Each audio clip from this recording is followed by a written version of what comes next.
Hello my dear students, this is Saloni Pandey and I welcome you all to your favorite channel Magnet Brains, जहां पर आपको मिलती है 100% free and quality education और वो भी बिना किसी पेड सब्सक्रिप्शन के। डियर स्टूडेंट्स, आज के हमारे इस लेक्चर के अंदर हम करने जा रहे हैं आपके chapter number 4 that is change and development in rural society के मल्टीपल चॉइस क्वेश्चंस और MCQs. So as you all know कि आपकी क्लास 12 सोशियोलॉजी में जो बुक 2 है that is social change and development in India, इस बुक के chapter number 4 that is change and development in rural society हमने कर लिया है पूरी तरह से कंप्लीट, जहां पर हम each and every topic detailed discussion, NCERT solutions और वन शॉट रिवीजन हमारे इस चैप्टर का पूरी तरह से कंप्लीट कर चुकी हैं। आई होप सो चैप्टर आपको भी पूरी तरह से कंप्लीट है और चैप्टर में कोई भी डाउट नहीं है ना। आपने अपनी साइड से जो है पूरा चैप्टर कंप्लीट कर लिया है और सारा कुछ समझ भी लिया है। अब जो है इस चैप्टर के मल्टीपल चॉइस क्वेश्चंस और एमसीक्यूज को हम करेंगे आंसर और देखेंगे कि कौन कौन से क्वेश्चंस और किस तरह के क्वेश्चंस हमारे चैप्टर नंबर 4 से आ सकते हैं एग्जाम्स में। Fine, so exam point of view से सभी मल्टीपल चॉइस क्वेश्चंस को हमारे चैप्टर नंबर 4 से हम कर लेंगे कंप्लीट हमारे आज के इस लेक्चर में। आई होप सो आपको सारी चीजें क्लियर हैं। So let's start with our question number 1। So question number 1 says, which of the following are the characteristics of agricultural labor? इनमें से क्या एग्रीकल्चरल लेबर के कैरेक्टरिस्टिक्स हैं? ये तो बहुत सिंपल सा क्वेश्चन है ना। देखो पूरा जो चैप्टर था that was totally based on agriculture, है ना। मतलब रूरल सोसाइटी की हम बात करें तो एग्रीकल्चर मेन ऑक्यूपेशन आ गया, फिर उसमें जो है थोड़ा हमने कास्ट वगैरह चीज़ों को भी समझा, फिर हमने थोड़ा सा जो है ग्रीन रिवॉल्यूशन, ग्लोबलाइजेशन, इन चीज़ों को भी लिया, थोड़ा प्राइवेटाइजेशन को भी लिया। तो ऐसे करके हमने देखा कि कैसे जो है चेंज और डेवलपमेंट होता है रूरल सोसाइटी में हमारे इस चैप्टर के अंदर। अब जो क्वेश्चन में वो पूछ रहे हैं वो ये पूछ रहे हैं कि जो एग्रीकल्चरल लेबर होता है उसके क्या सारे कैरेक्टरिस्टिक्स होते हैं।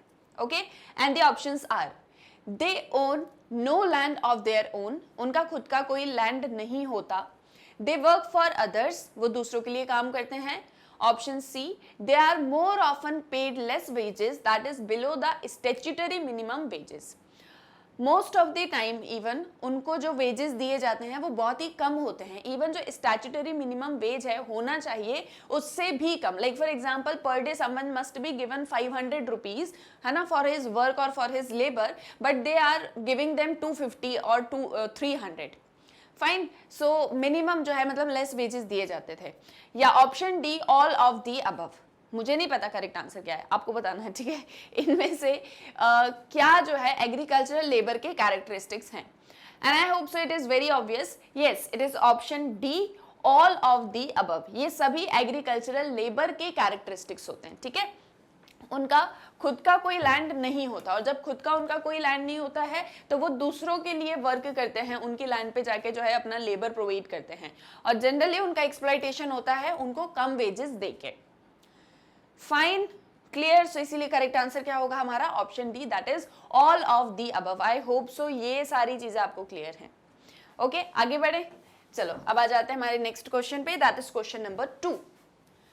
The laws that imposed an upper limit on the amount of land that can be owned by a particular family is known as. वो सारे लॉ जिन्होंने एक अपर लिमिट जो है उसको फिक्स कर दिया कि एक पर्टिकुलर फैमिली के पास में इतना ही पीस ऑफ लैंड होना चाहिए, ठीक है। मतलब एक एग्जांपल से और मैं थोड़ा सा बता देती हूँ कि जैसे फॉर एग्जांपल कोई एक फैमिली है तो उसके पास में सिर्फ और सिर्फ 5 एकड़ लैंड ही होना चाहिए। अगर इससे ज्यादा है, मान लो 7 एकड़ है, तो उस 2 एकड़ को लेके गवर्नमेंट जो है जिनके पास में लैंड नहीं है उनको डिस्ट्रीब्यूट कर देगी। फाइन, ये जो लॉ था इस लॉ को क्या बोलते हैं?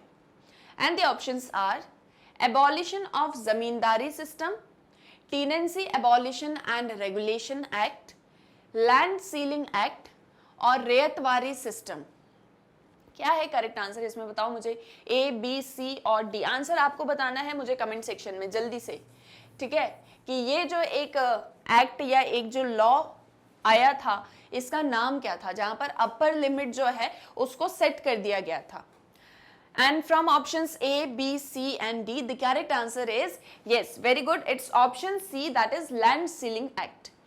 लैंड सीलिंग एक्ट वो था जहां पर हमने अपर लिमिट को सेट कर दिया था, है ना, सील कर दिया था। ऐसे आप समझो कि जैसे फॉर एग्जांपल कोई एक गांव है, उस गांव में जैसे मान लेते हैं ये कोई विलेज है, अब यहाँ पे फॉर एग्जांपल, ठीक है, कितनी 20 फैमिलीज रहती हैं, कितनी फैमिलीज रहती हैं, 20 फैमिलीज, और ये पूरा जो है यहाँ पे लैंड है, ठीक है। 20 शायद मैंने कम बोल दिया, थोड़ा सा इसको बढ़ा देते हैं, है ना, 70 फैमिलीज कर देते हैं। 70 फैमिलीज रहती हैं यहाँ पे, और ये जो पूरा लैंड है ये डिस्ट्रीब्यूटेड है सिर्फ और सिर्फ 15 लोगों में, है ना, मतलब इतना सारा लैंड सिर्फ और सिर्फ 15 लोगों के पास में है, और बाकी 70 में से आप 15 माइनस कर दो, कितना आंसर आ जाएगा आपका, 55, राइट।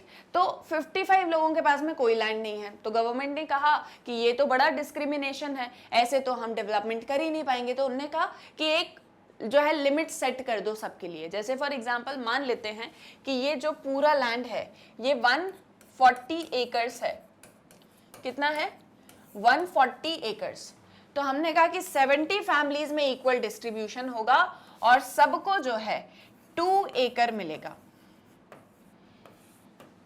ठीक है, हर एक फैमिली के पास में 2 एकड़ लैंड होगा। इस तरह से गवर्नमेंट ने एक अपर लिमिट सेट कर दी, तो इसके थ्रू क्या हुआ कि पहली चीज तो सभी का डेवलपमेंट हुआ, और जो एक्सप्लॉइटेशन चल रहा था एग्रीकल्चरल लेबर का अब तक, उसको भी कंट्रोल किया गया। वैसे ही एबॉलिशन ऑफ जमींदारी सिस्टम आता है, tenancy abolition and regulation act आता है, रैयतवारी सिस्टम जो है वो ब्रिटिशर्स के टाइम पे चलता था, so that was a kind of positive model. Fine, तो मैं अभी इनके बारे में एक्सप्लेन इसलिए नहीं कर रही हूँ क्योंकि इनसे रिलेटेड क्वेश्चंस आएंगे आगे, अगर मैंने अभी बता दिया तो आप आंसर बता पाओगे, ठीक है। तो इसीलिए मैं चाहती हूँ आप पहले खुद से क्वेश्चंस को आंसर करके मुझे बताओ, और बाकी सारी चीजें तो मैं आपको यहाँ पर एक्सप्लेन कर ही रही हूँ। ओके, आगे बढ़ते हैं। आपको किसी भी चीज में कोई भी डाउट आए तो मुझे पूछ लेना कमेंट सेक्शन में। Fine, okay, name the sociologist who coined the term footloose labour. वो कौन से सोशियोलॉजिस्ट थे जिन्होंने फुटलूज लेबर ये जो टर्म है इसको कॉइन आउट किया था? And you have options, Verrier Elwin, Jan Breman, Auguste Comte और हर्बर्ट स्पेंसर। वो कौन से सोशियोलॉजिस्ट थे जिन्होंने फुटलूज लेबर टर्म को कॉइन आउट किया था? And among the options A, B, C and D, the correct answer here is option B, very good, that is Jan Breman. Jan Breman होते हैं जो फुटलूज लेबर का कंसेप्ट देते हैं और फिर बाद में इसको एक्सप्लेन करते हैं कि फुटलूज लेबर क्या होता है। फाइन, इसमें भी कोई डाउट नहीं है, आगे बढ़े। क्वेश्चन नंबर 4, विच योजना was initiated by the government regarding the transformation of rural development? इनमें से वो कौन सी योजना है जो कि गवर्नमेंट ने इनिशिएट की थी रूरल डेवलपमेंट को ट्रांसफॉर्म करने के लिए, या और ज़्यादा रूरल डेवलपमेंट करने के लिए, रूरल एरियाज में ट्रांसफॉर्मेशंस लेकर आने के लिए? Okay, and the options are Deendayal Upadhyaya Gram Jyoti Yojana, Pradhanmantri फसल बीमा योजना, ग्राम उदय से भारत उदय अभियान और नेशनल रुर्बन और रर्बन मिशन। क्या होगा करेक्ट आंसर, बताओ मुझे जल्दी से इसमें। Is it option A, is it B, C और डी? कौन सी योजना ने ट्रांसफॉर्मेशन ऑफ रूरल डेवलपमेंट किया? And the answer would be, जल्दी से बताओ ना कमेंट सेक्शन में, ठीक है। फिर मैं आपको करेक्ट आंसर बता रही हूँ, मुझे देखना है कि आप लोग किस तरह से पढ़ाई कर रहे हैं एग्जाम्स के लिए, तभी तो मुझे पता चलेगा कि आपकी प्रिपरेशन कैसी चल रही है, अच्छे से पढ़ रहे हो या नहीं पढ़ रहे हो। ऐसा थोड़ी ना है कि बस मैंने आया, मैंने सब, मतलब मैं आई और मैंने आपको सारा कुछ पढ़ा दिया और बस मैं चली गई और आपने सुन लिया और फिर आप अपना दूसरा काम करने लग गए। थोड़ा इंगेजिंग रहना चाहिए, है ना, तो उससे आप भी मुझसे बहुत सारी चीज़ें पूछ सकते हो और मैं भी आपसे बहुत कुछ जो है जान सकती हूँ आपकी पढ़ाई को लेकर और बाकी चीज़ों को लेकर। सो मुझे कमेंट सेक्शन में इसलिए आपसे आंसर चाहिए हैं और मैं देखूंगी कि कितने स्टूडेंट्स आंसर कर रहे हैं। फाइन, सो अभी मुझे बताओ इसका करेक्ट आंसर क्या है, ए, बी, सी और D? Yes, it's option A, that is Deendayal Upadhyaya Gram Jyoti Yojana. ये जो योजना है, ये जो स्कीम है, इसे गवर्नमेंट ने इनिशिएट किया था रूरल डेवलपमेंट में ट्रांसफॉर्मेशंस लेकर आने के लिए। मेनली जो है ये इलेक्ट्रिसिटी वगैरह के लिए रहा, ठीक है, कि हमको जो है मतलब और भी इसमें बहुत सारी चीज़ें थी जिसके थ्रू आप रूरल ट्रांसफॉर्मेशन कर सकते थे। बाद में और भी स्कीम्स आई, जैसे प्रधानमंत्री फसल बीमा योजना है, ग्राम उदय से भारत उदय अभियान है, नेशनल रूरल मिशन जो है ना, तो ये रूरल और अर्बन इन चीजों को लेके थी national rural mission. Fine, so I hope so that is pretty much clear to you. Okay, देखो जैसे यहाँ पे प्रधानमंत्री फसल बीमा योजना है, तो इसमें क्या होता था कि जैसे जो भी आप क्रॉप प्रोडक्शन कर रहे हो तो आप उसका इंश्योरेंस काइंड ऑफ, मतलब उसमें होता था कि आप इंश्योरेंस वगैरह करवा लोगे, तो जो है जैसे अगर क्रॉप फेलियर हो जाता है या कोई भी ऐसी चीज हो जाती है, मतलब मान लो पेस्ट लग जाता है, तो गवर्नमेंट आपकी हेल्प कर देगा उसमें। और ग्राम उदय से भारत उदय अभियान में कि अगर हम रूरल डेवलपमेंट करेंगे तो अल्टीमेटली हम नेशन का डेवलपमेंट करेंगे। ठीक है, तो इस तरह की जो है स्कीम्स वगैरह गवर्नमेंट लेकर आती रहती है। Question number 5. Which statement is correct regarding the positive consequences of first phase of green revolution? इनमें से कौन सा स्टेटमेंट करेक्ट है regarding positive consequences of first phase of green revolution? मतलब जब इंडिया में ग्रीन रिवॉल्यूशन आती है और उसका जो फर्स्ट फेज होता है, तो उसके फर्स्ट फेज में हमको पॉजिटिव कॉन्सिक्वेंसेज देखने को मिलते हैं, तो कौन सा स्टेटमेंट उसको लेके यहाँ पर करेक्ट है? Okay, and the options are option A, many farmers shifted from multi crop system to monocrop system. बहुत सारे फार्मर्स मल्टी क्रॉपिंग से मोनोक्रॉपिंग पर आ गए। Option B, migration from rural and urban areas increased. Option C, the employment and wages of workers agricultural, मतलब workers, wages of workers agricultural workers increased in many areas. It brought regional inequalities in India. बताओ मुझे क्या है इसका correct answer कि positive consequences of first phase of green revolution. And the correct answer would be, जल्दी से बता दो मुझे, ए, बी, सी और डी में से। It is option C. देखो, ज्यादातर फार्मर्स मल्टी क्रॉप सिस्टम से मोनोक्रॉप सिस्टम में शिफ्ट हो गए, ऐसा बोला गया, but this was not correct, क्योंकि अगर हम ग्रीन रिवॉल्यूशन की बात करें तो ये मेनली देखो 2 क्रॉप्स के लिए था, वीट एंड राइस, और सबसे ज्यादा इंपॉर्टेंट था इसमें इरिगेशन। और इससे भी ज्यादा इंपॉर्टेंट एक और चीज थी, वो ये थी कि इनपुट्स जो थे, जो भी आपको फर्टिलाइजर्स और ये सारी चीजें वगैरह यूज करनी थी क्रॉपिंग करने के लिए, तो जो इनपुट्स लगते वो बड़े ही कॉस्टली हुआ करते थे। तो जिन फार्मर्स के पास में पैसा होता था वो इन इनपुट्स को खरीद लेते थे। अब जैसे हमने देखा कि जो mainly Punjab, Haryana, western UP, यहाँ के आप एरियाज देखोगे तो यहाँ पे आपको ग्रीन रिवॉल्यूशन के पॉजिटिव कॉन्सिक्वेंसेस देखने को मिलेंगे, क्योंकि यहाँ पर इरिगेशन फैसिलिटी जो है वो बहुत अच्छे से अवेलेबल हुआ करती थी। और यहाँ पे जो फार्मर्स था, मतलब फार्मर्स थे वो लार्ज फार्मर्स थे, है ना, जिनके पास में मनी वगैरह भी हुआ करता था और जिनके पास में लैंड वगैरह भी होती थी। तो इनको उन चीज़ों का फायदा मिल गया। तो इन्होंने ग्रीन रिवॉल्यूशन को जो है मतलब अपने अपने एरियाज में इंट्रोड्यूस किया, और मतलब जो ग्रीन रिवॉल्यूशन का पूरा मोटिव था उसको किया, जिससे इनको हमको बेनिफिट देखने को मिलता है। ठीक है, तो फर्स्ट फेज की अगर हम बात करें तो उसमें मल्टी क्रॉप से मोनोक्रॉप नहीं हुआ था, और मल्टी क्रॉप से मोनोक्रॉप होना पहली बात तो पॉजिटिव नहीं बल्कि नेगेटिव कॉन्सिक्वेंस है। क्लियर? तो ये एक चीज हो गई। दूसरा, माइग्रेशन जो है वो बढ़ गई। तो माइग्रेशन एकदम इनिशियल फेज में नहीं हुई थी, हम बात कर रहे हैं फर्स्ट फेज की।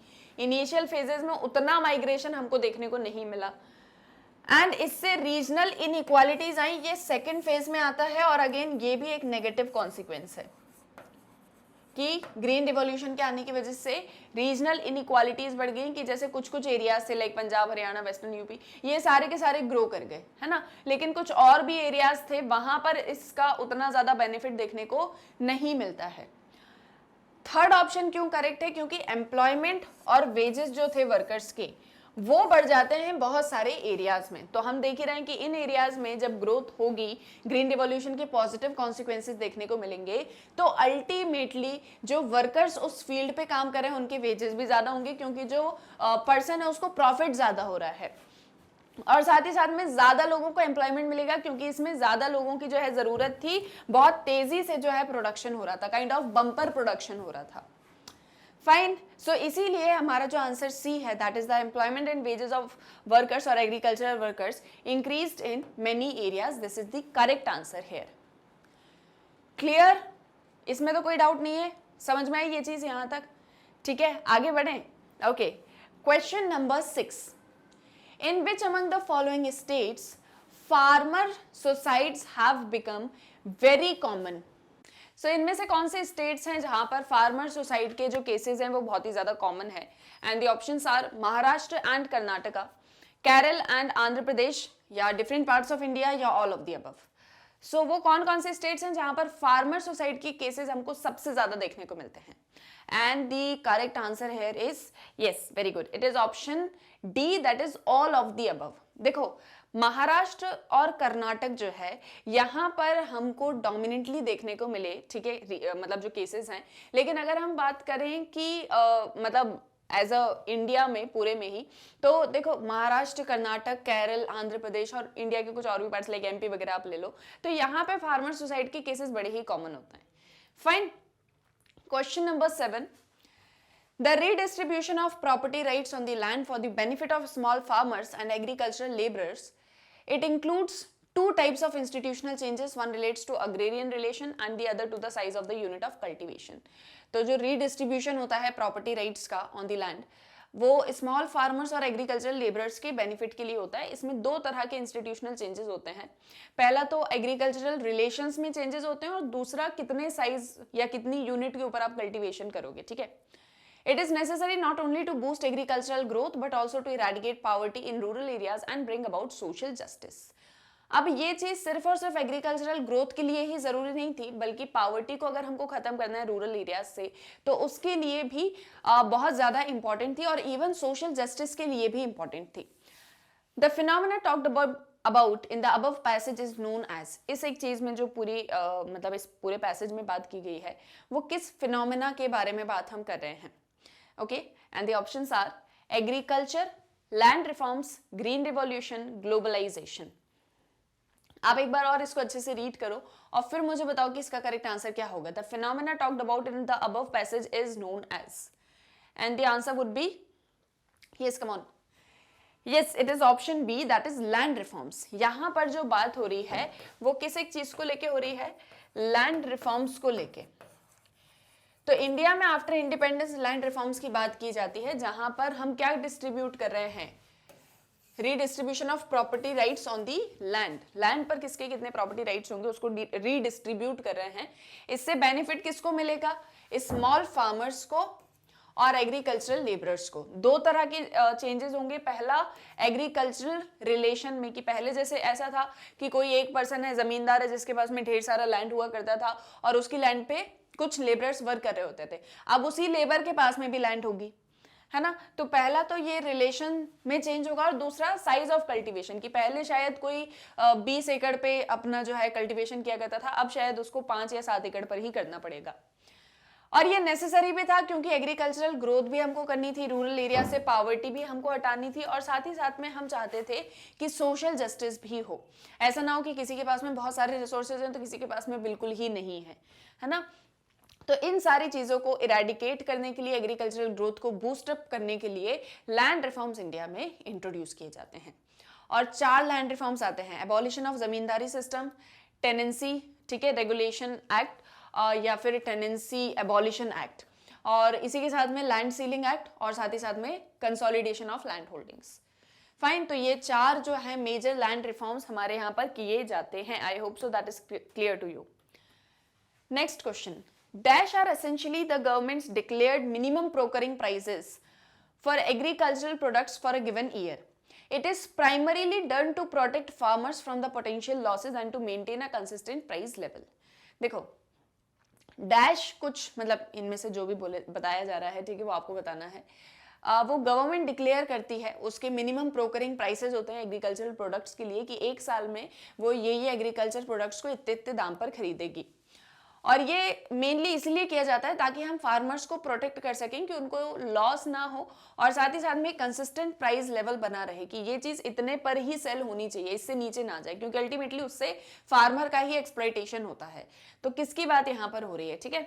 Support prices, subsidies, wages, or none of these. Dash are essentially the government's declare minimum procuring prices for agricultural products and for a given year. And the answer is very good. Option A that is support prices. Support prices जो है वो government provide करती है। देखो होता क्या है, जैसे फॉर एग्जांपल मान लो किसी एक ईयर की अगर हम बात करें तो इस एक साल में जितना भी प्रोडक्शन हो रहा है या जो भी मतलब कल्टीवेशन जो पीरियड होता है, ठीक है, उसमें जितना भी कल्टीवेशन एक्सेट्रा जो भी हुआ है, फॉर एग्जांपल टोमेटो का हुआ है, अनियन का हुआ है, पोटैटो का हुआ है, वीट का हुआ है और राइस का हुआ है फॉर एग्जांपल, ठीक है। अब एक मतलब अंदाजा मान लेते हैं कि टोमेटो ग्रो करने में एक फार्मर को जस्ट फॉर एन एग्जांपल पूरे साल में अगर हम उसके सारे एक्सपेंसेस निकालें तो फॉर एग्जांपल कितना मान लेते हैं 50,000 खर्चा उसका लगा होगा। अब टोटल टोमेटो जो उसके मतलब जितनी भी उसकी क्या बोलते हैं उसको हार्वेस्टिंग के टाइम पे जितने भी टोमेटो निकलते हैं तो कितने आते हैं, फॉर एग्जांपल मान लेते हैं 500 kg, ठीक है, फॉर एग्जांपल।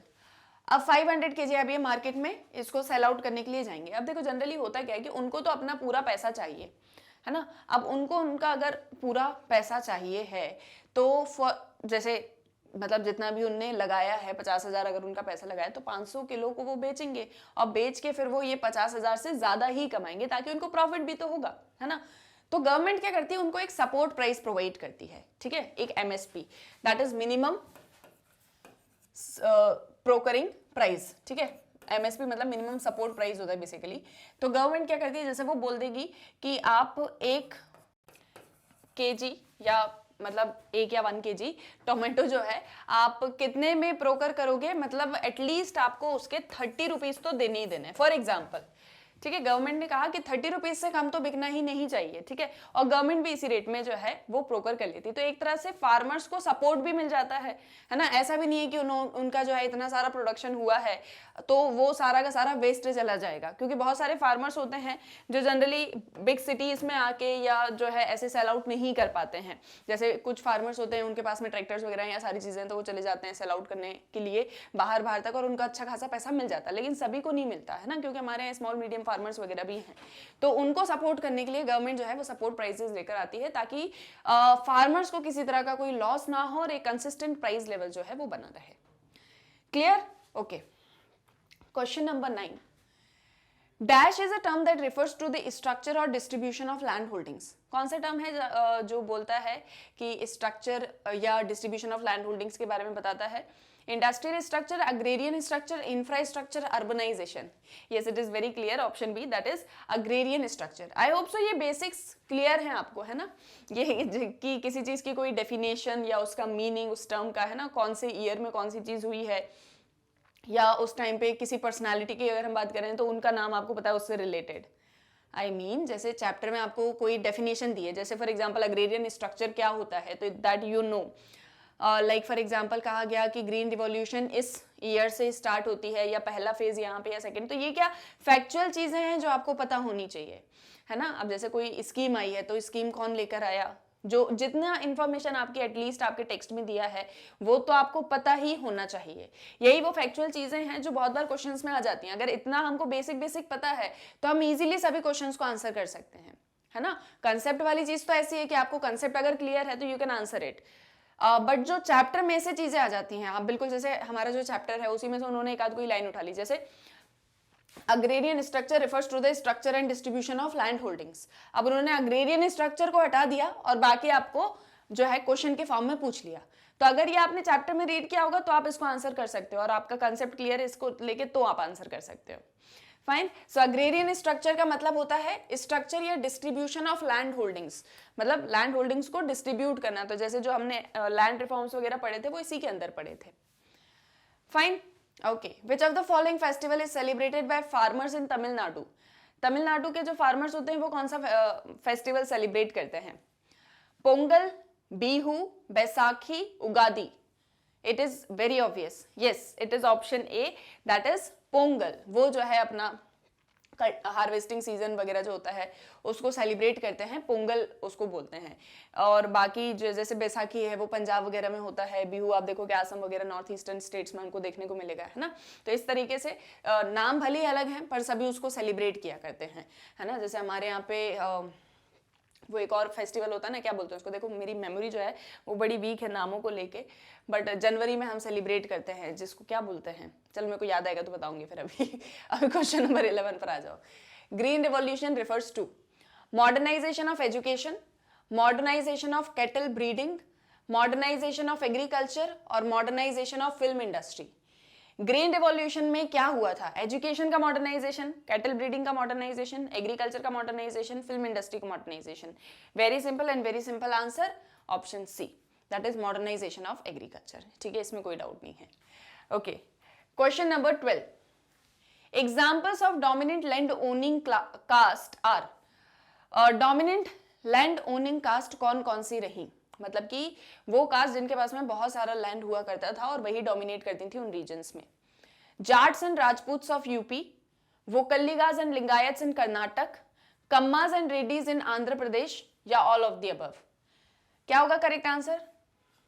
जल्दी बताओ। Dominant land owning caste example, yes option D, that is all of the above. ये सभी डोमिनेंट लैंड ओनिंग कास्ट हुआ करती थी, सभी उनके रीजन्स के साथ में दी हैं, जैसे कम्मा रेड्डी आंध्र प्रदेश में, वोकल्लिगास लिंगायत कर्नाटक में, जाट और राजपूत यूपी में। Fine, so I don't think so कि इसमें भी कोई डाउट है। Okay, it is very clear. Question number 13, land reforms took away rights from the Clements, the upper caste who were dash in the sense that they played no part in the agricultural economy other than claiming। Land reforms Clements के rights को ले लेते हैं, upper caste जो कि dash रही है इस सेंस में कि उन्होंने एग्रीकल्चर इकोनॉमी में कोई पार्ट नहीं लिया, लेकिन उन्होंने उस पे अपना हक अधिकार पूरा क्लेम किया।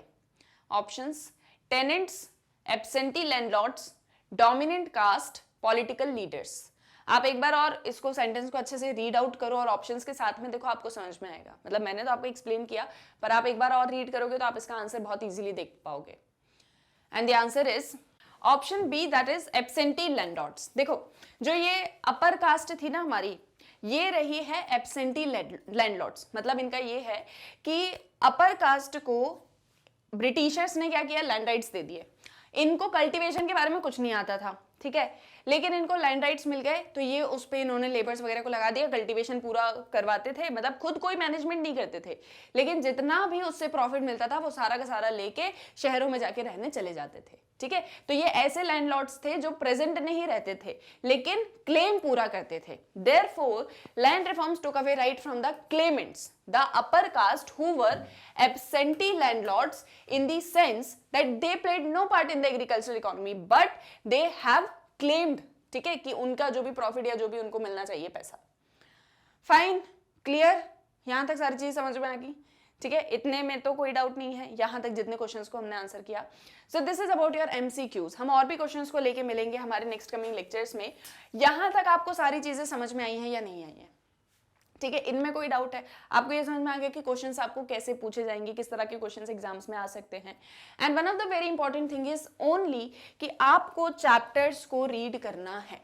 आप जब तक चैप्टर को रीड नहीं करोगे, आपके कंसेप्ट्स क्लियर नहीं रहेंगे, आप एमसीक्यूज को आंसर नहीं कर पाओगे। और एमसीक्यूज को हमको बिल्कुल भी लाइटली नहीं लेना है ना। सो इसीलिए अच्छे से आप अपनी पढ़ाई करो और कोई भी डाउट है तो हमसे पूछो, हम हमेशा आपके लिए अवेलेबल हैं। साथ ही साथ में मैं आपको बता दूं कि मैग्नेट ब्रेन्स की वेबसाइट दैट इज www.magnetbrains.com, यहाँ पर आपको सारी क्लासेस के सारे कोर्सेज के वीडियो लेक्चर्स देखने को मिलेंगे और वो भी बिल्कुल फ्री ऑफ कॉस्ट। तो जैसे कि आपको डेली लेक्चर्स मैग्नेट ब्रेन्स की यूट्यूब चैनल पर मिलते हैं, साथ ही साथ में मैग्नेट ब्रेन्स की ऐप है, आप उसको भी प्ले स्टोर से डाउनलोड कर सकते हो।